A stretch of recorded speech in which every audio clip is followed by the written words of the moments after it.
যখন অহংকারী ফেরাউন মহান আল্লাহকে হত্যা করার উদ্দেশ্যে নাউজবিল্লাহ তার মন্ত্রী হামানকে সেই সময়কার সবচেয়ে উচ্চ টাওয়ার নির্মাণ করতে বলল, এবং সেই উচ্চ টাওয়ার থেকে সে যখন আসমানের দিকে তীর ছুঁড়েছিল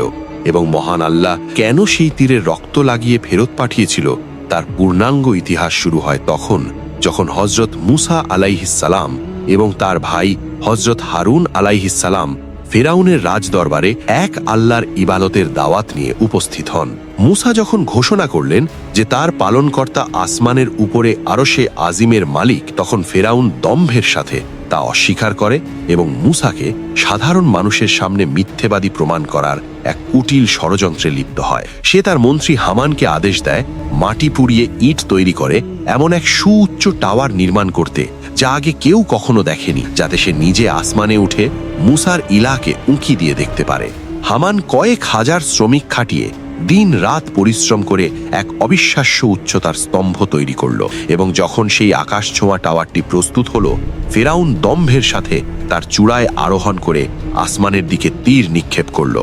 মহান আল্লাহ তাকে চরম ফিতনা বা পরীক্ষায় ফেলার জন্য কুদরতিভাবে সেই তীরের রক্ত মাখিয়ে ফেরত পাঠালেন, যাতে তার পতন আরো ভয়াবহ হয়। তীরের মাথায় রক্ত দেখে ফেরাউন উন্মত্তের মতো চিৎকার করে নিচে নেমে এসে তার প্রজাদের কাছে দাবি করতে লাগলো যে সে মুসার ইলাকে হত্যা করেছে, নাউজবিল্লাহ। কিন্তু ফেরাউনের এই ধৃষ্টতা যখন সীমালঙ্ঘন করল, তখন আল্লাহর নির্দেশে হজরত জিব্রাইল আলাইহিসসালাম আবির্ভূত হলেন এবং তার বিশাল পাখার মাত্র একটি প্রচণ্ড আঘাতে সেই অহংকারের স্তম্ভকে 3 টুকরো করে মুহূর্তেই ধ্বংস করে দিলেন। বর্ণিত আছে যে সেই টাওয়ারের একটি অংশ ফেরাউনের বিশাল সৈন্যবাহিনীর ওপর পড়ে তাদের পিষে ফেলল, একটি অংশ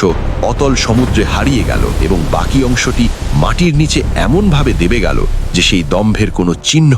আর অবশিষ্ট রইল না। এভাবেই আল্লাহ তাআলা ফেরাউনের অহংকার ভেঙে চুরমার করে দিলেন এবং কিয়ামত পর্যন্ত মানুষের জন্য এক বড় শিক্ষণীয় নিদর্শন রেখে গেলেন।